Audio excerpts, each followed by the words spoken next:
Assalamualaikum warahmatullahi wabarakatuh. Bertemu dengan saya kembali. Insya Allah hari ini kita akan membahas tentang sabar dan ikhlas. Oke, kita akan lanjut kepada kisah dari ini kisah nyata dari Imam At-Tabari. Beliau waktu itu masih kecil gitu kan. Waktu mengalami kisah ini, beliau masih kecil, belum punya apa-apa. Jadi beliau hanya sebagai orang yang hadir dalam dialog dan dalam kejadian atau peristiwa yang tersebut. Jadi kisah ini nyata, real. Jadi pada zaman dulu itu ada seorang kakek ya, kita nyebutnya kakek karena beliau itu udah tua, karena umur beliau itu kurang lebih 60 sampai 70 tahun. Nah, namun beliau ini merawat merawat 8 orang wanita. Nah, yaitu 4 orang itu anak beliau, duanya saudari beliau, satunya istri dan satunya lagi mertua beliau. Nah, mereka ini adalah keluarga yang bisa dikatakan sangat-sangat miskin.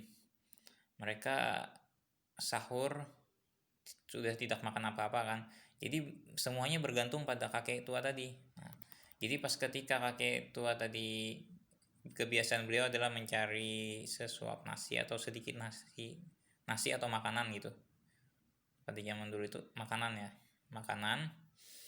Beliau cari, ternyata nggak dapat. Pulang ke rumah, kemudian langsung ditanya sama istri beliau, apakah engkau sudah punya makanan untuk kita berbuka puasa nanti? Kata beliau, belum, mungkin saya akan coba lagi mencari. Kemudian beliau keluar lagi, beliau sambil bermunajat kepada Allah, ya Allah berikanlah aku rezeki, ya Allah berikanlah aku rezeki kan. Kemudian beliau jauh dari kerumunan, kayak pengen menyendiri, malah beliau nemu sebuah pohon. Nah, beliau berteduh di bawahnya, kemudian gak sengaja tangan beliau menyentuh tanah. Nah, pas menyentuh tanah tadi, beliau kayak memegang sesuatu yang keras.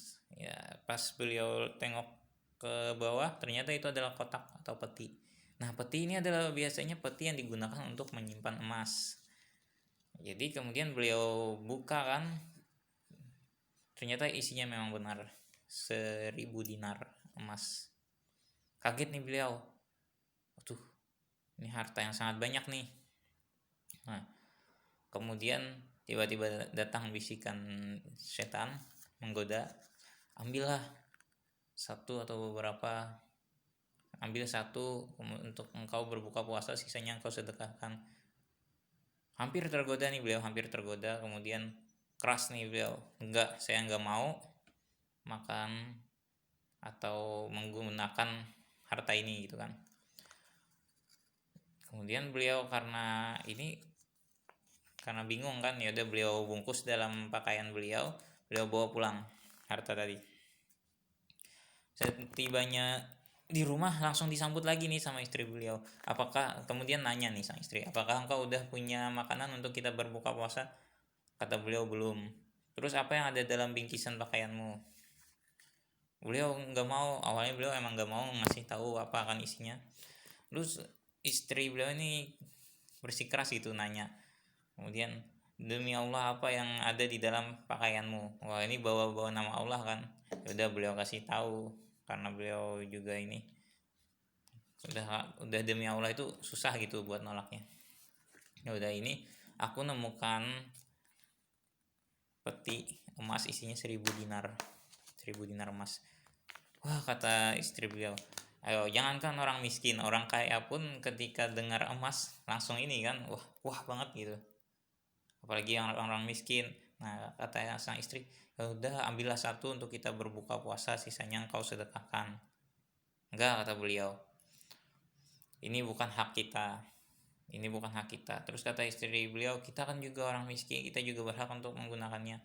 Enggak, kata beliau, kata kakek tadi, kalaupun ini barang temuan atau lugotah gitu kan, setidaknya kata beliau udah 1 tahun diiklankan, kemudian gak ada yang ngeklaim tuh barang, baru jatuh kepada yang menemukan. Nah, kemudian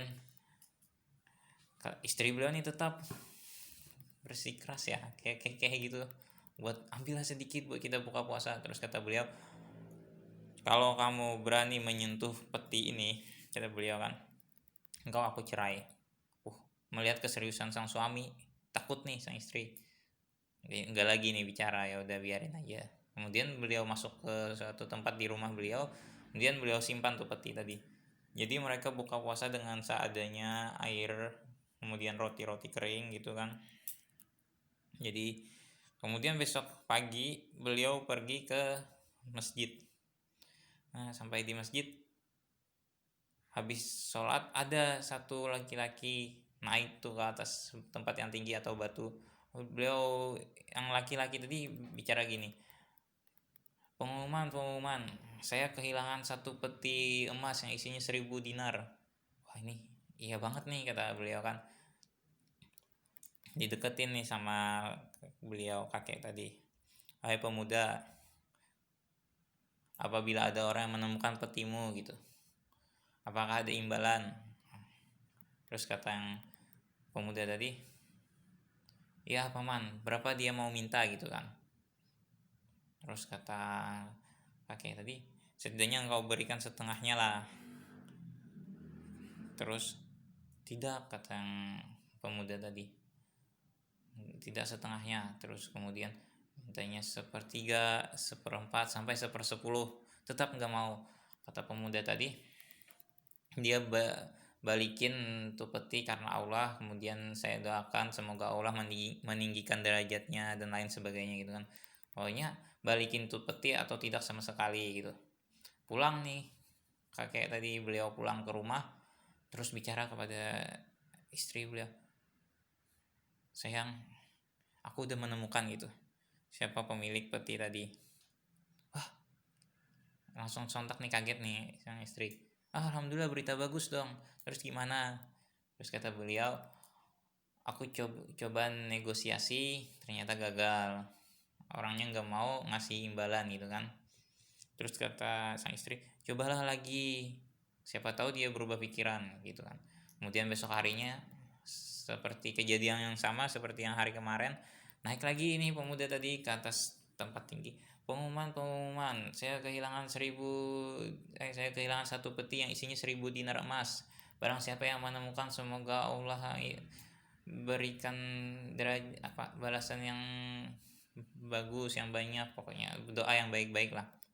Datang lagi nih kakek tadi, beliau datang lagi nyampirin, wahai pemuda, aku sudah bilang gitu, seandainya engkau berikan imbalan, mungkin orang itu akan ngasih tahu ini di mana tempat peti emasmu itu berada gitu kan.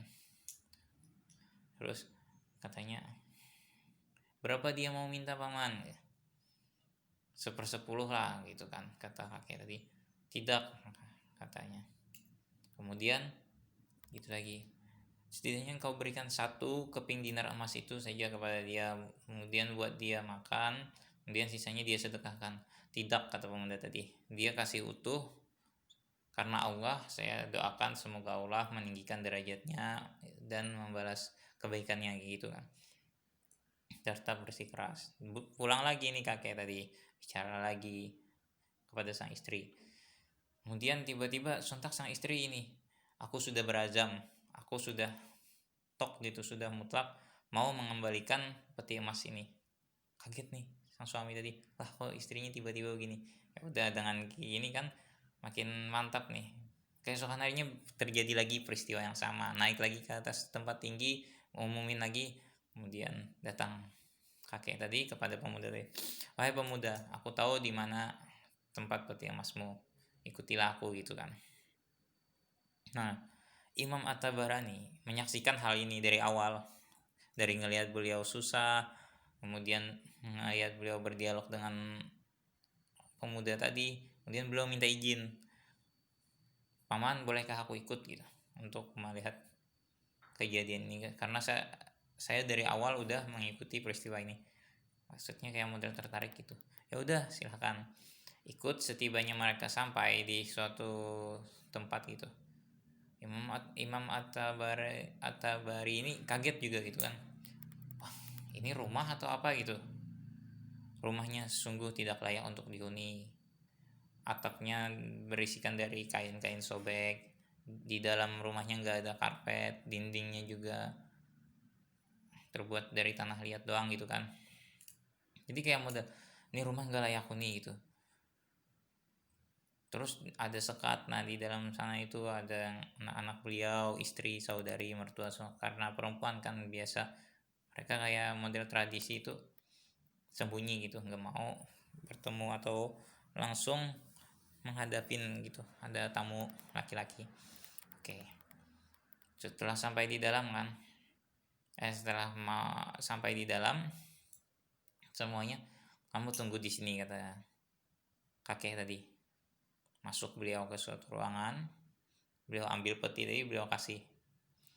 Kemudian dihitung tuh sama yang pemuda tadi.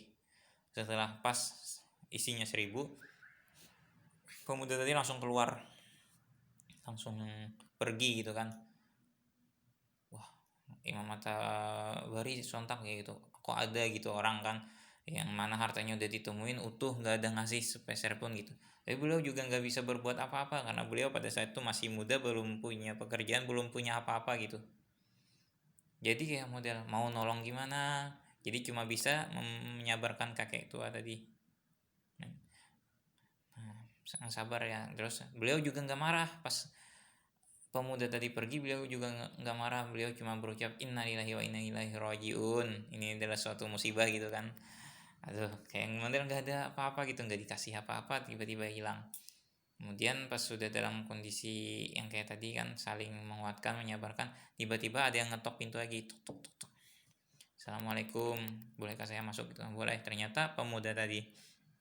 Nah, pemuda tadi tiba-tiba datang, ini paman, harta untuk anda gitu semuanya. Kaget kan semua di sana. Saya ini ayah saya meninggalkan 3 peti yang masing-masing isinya 1.000 dinar. Nah, beliau berwasiat 1 peti dibagi gitu, dibagi rata sebagai warisan kepada keluarga-keluarga. 1 petinya lagi gunakan untuk engkau berhaji gitu, berhaji atau umroh atau berhaji gitu kan, dan pahalanya dihadiahkan, dikhususkan kepada ayah beliau tadi. Dan satunya lagi dikasih kepada orang miskin yang benar-benar layak menerimanya. Jadi harus yang benar-benar layak menerimanya.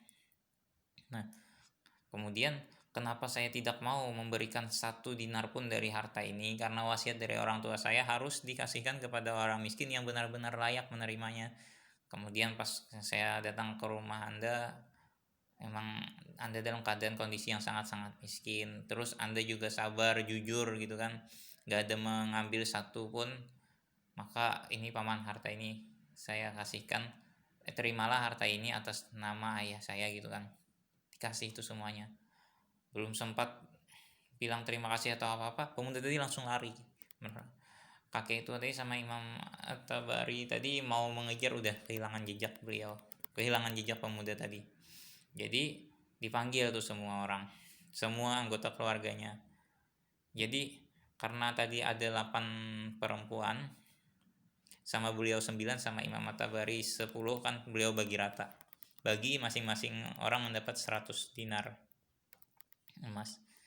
Kemudian setelah dibagi rata, beliau bilang kepada istri beliau, inilah buah dari kesabaran gitu kan. Seandainya kemarin-kemarin kita ambil 1 aja gitu kan, itu haram buat kita, haram untuk kita, sehingga nggak berkah gitu. Tapi karena kita bersabar, kemudian ikhlas dengan kejadian yang tadi, kasusnya nggak di awalnya kan nggak dikasih apa-apa gitu, pokoknya engkau balikin utuh tuh peti, aku udah akan ditinggikan derajatmu gitu kan, minta kepada Allah, ikhlas kan, ikhlas ngasih ini harta yang aku temukan, nggak apa-apa udah. Kemudian sabarnya itu tadi, karena kita sabar, Allah kasih semuanya gitu kan, Allah kasih lebih. Oke, udah dibagi rata. Kemudian beliau bicara ke Imam At-Tabari, sungguh gitu, baju yang aku pakai ini, ketika aku sholat aku pakai, kemudian setelah aku selesai sholat aku sembunyi di suatu tempat itu kan, aku kasih kepada istri, mertua, saudari, dan anak-anaknya itu gantian pakai baju, cuma baju itu yang layak gitu buat dibawa sholat, sisanya nggak pantas gitu untuk dibawa sholat, jadi gantian, saking miskinnya tuh beliau. Kemudian setelah itu kata Imam At-Tabari, harta yang 100 dinar dibagi rata tadi, harta yang beliau itu adalah harta yang paling berkah dalam hidup beliau gitu. Beliau belum kerja dapat itu, kemudian mungkin beliau bikin usaha atau apa, pokoknya harta itu berkah dan berlipat ganda gitu. Kemudian setelah sekitar setahun atau 2 tahun kemudian, beliau ini datang lagi ke Mekah. Beliau datangi alamat yang sama, ternyata rumah yang tadi udah nggak ada lagi. Beliau tanya, di mana nih rumah kakek ini? Kata orang sekitar, beliau udah meninggal. Kemudian Imam At-Tabari juga mencari-cari tahu tentang anak-anak beliau, ternyata sudah menikah dengan apa sejenis bangsawan-bangsawan di Mekah itu, dinaikkan derajatnya. Jadi kesimpulannya, sabar itu kelihatan pahit gitu di awal kan ya, tapi di balik kesabaran itu banyak hikmah, bukan dari cerita ini aja gitu, cerita-cerita yang lain juga buah dari sabar itu banyak banget. Sama juga yang tadi kan, ikhlas orang tadi, kalau engkau balikin utuh, aku doakan kepada Allah gitu kan. Ikhlas beliau mendoakan semoga orang yang balikin ini derajatnya ditinggikan. Terbukti anak-anak beliau semuanya menikah dengan bangsawan-bangsawan di Mekah gitu, derajat beliau naik. Untuk kelanjutan kisahnya kita tunggu. Demikian kisah pada hari ini. Untuk pertemuan berikutnya insya Allah kita akan bahas yang hal lain lagi. Terima kasih untuk perhatiannya. Wassalamualaikum warahmatullahi wabarakatuh.